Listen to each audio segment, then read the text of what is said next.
Hi, my name is Brittani Washington, and I conducted research on the University of California, Riverside for them to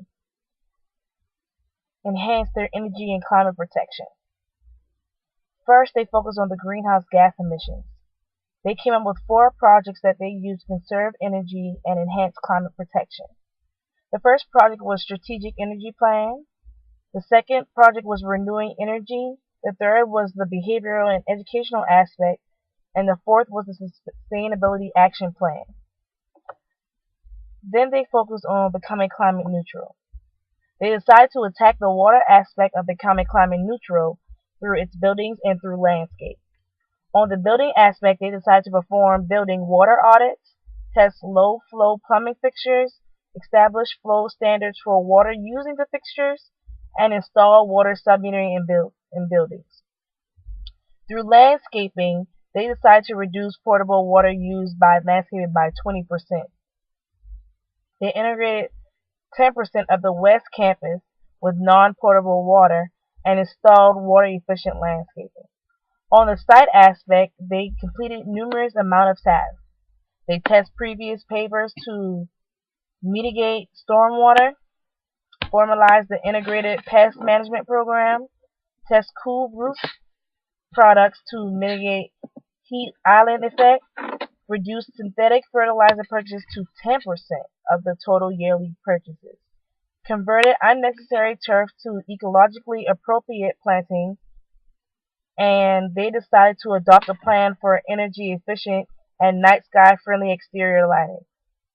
On the transportation aspect, they adopted a vehicle procurement policy, increased bicycle use by offering more secure parking and providing a map of bike paths and parking.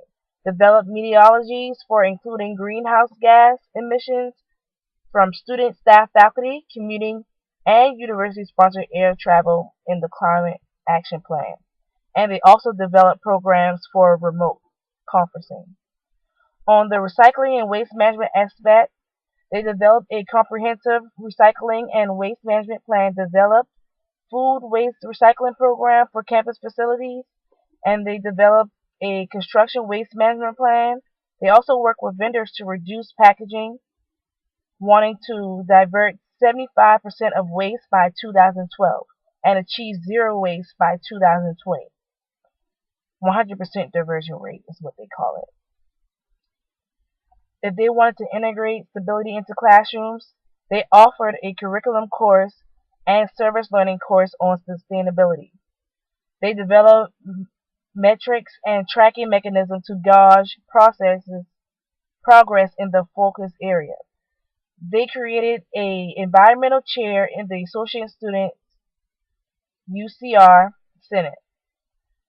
They developed an environmental literacy and sustainability general education graduation program requirement. In 5 to 10 years, they want it to be required that 100% of undergraduates take at least one sustainability related course before graduating. Through procurement, changes have been made throughout the campus community by the adoption of a written sustainability procurement policy, developing a dedicated green section in the storehouse, developing a comprehensive procurement tracking system to demonstrate compliance with purchasing policy, and by purchasing Energy Star equipment.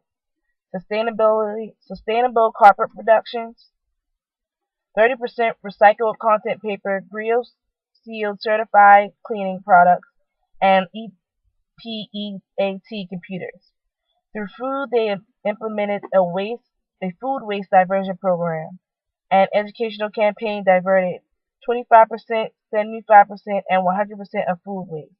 Developed tracking mechanism for food purchases, procured 20% of sustainable food by 2020.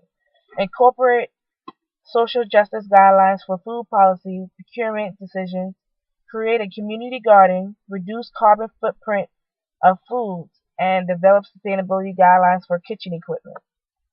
Some of the challenges that they faced were mainly funding and staffing.